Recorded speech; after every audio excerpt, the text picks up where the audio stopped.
Hello, thanks for being here.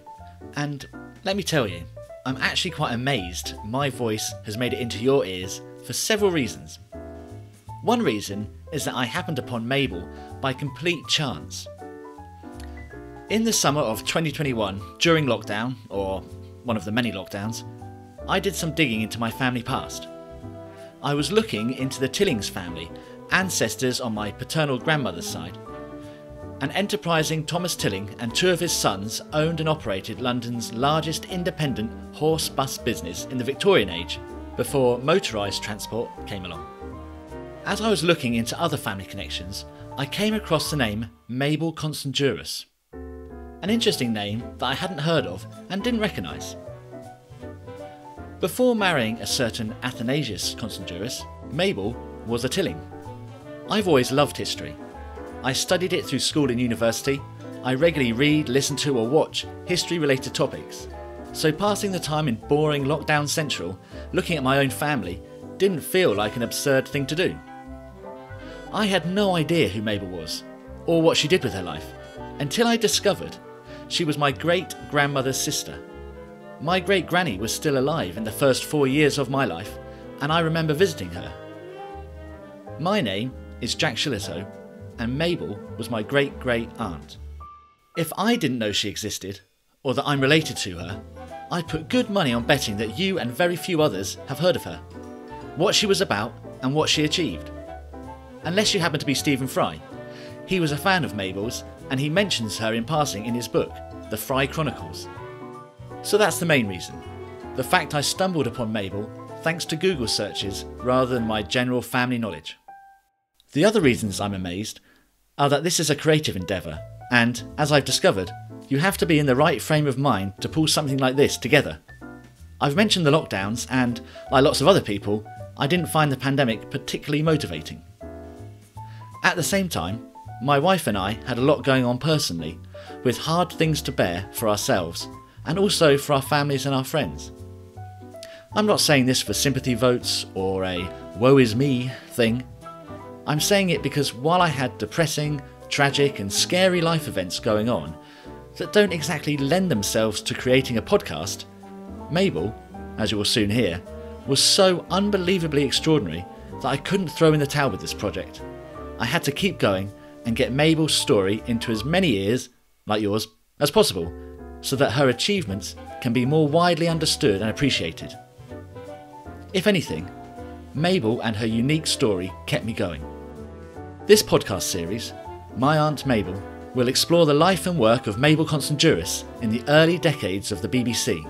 She lived from 1880 to 1957 and was a prolific writer and actress for radio, film and theatre, specialising in comedy. For example, her radio series The Buggins Family, which ran for 20 years from 1928 to 48, was possibly, or probably, the first ever sitcom, but has never been recognised as such. Across the next 4 episodes, you'll hear how Mabel rose to success as a comedic broadcaster not long after the BBC was founded, and how she became a national treasure but has since been more or less airbrushed from history. Away from the highs of her professional life, you'll hear about the lows of her personal life and its tragic moments. You'll also hear how she fought her corner 100 years ago to ensure that she was paid equally, how she led the way in 2 entertainment genres that we take for granted today, how she dealt with fame and her celebrity status, and you'll hear about her extraordinary trip to 1930s Hollywood.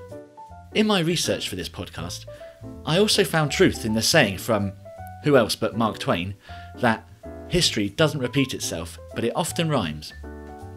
Over 6 decades have passed since Mabel's death, but you'll notice many parallels with today's media world and wider society.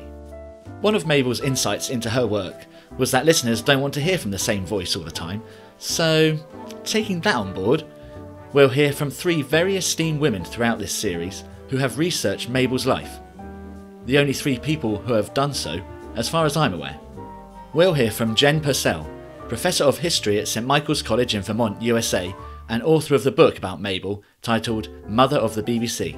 And we'll also hear from Gilly Bush-Bailey, former actress and Professor Emerita at the Royal Central School of Speech and Drama, University of London, and Dr. Carolyn Scott Jeffs, a playwright and a lecturer in playwriting and dramaturgy at Loughborough University. Here's what they had to say about Mabel. First up is Jen.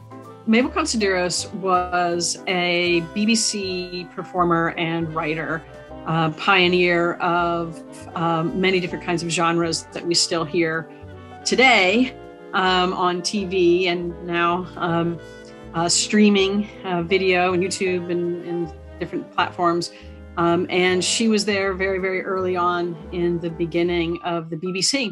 So she's a pioneer. She was a comedian, an actress. She did some serious acting, and she did a lot of writing as well. Here's how Gilly describes Mabel. I think Mabel Constanduros was a woman of her time, but in another way, she was a woman ahead of her time. She was also a single parent, effectively. And I think her balance of her identity, both as a performer, a writer, and a mother, was something that troubled her. And finally, here's Carolyn. Mabel Constanduros was an extraordinary, prolific writer and actor of the 1920s and 30s. And she kept working right up more or less until a few weeks before she died. Mabel was an extraordinary humorist, and that really interested me, that there was this woman who was incredibly funny at a time when the BBC didn't really, it was before they had the kind of comedy greats, and they'd got Mabel, and she was amazing. Hopefully that's helped to whet your appetite to hear more about Mabel. Hop into episode 2 now to find out about Mabel's at times tragic personal life, how she triumphed in her career, and why she's ultimately considered to be the mother of the BBC. See you there.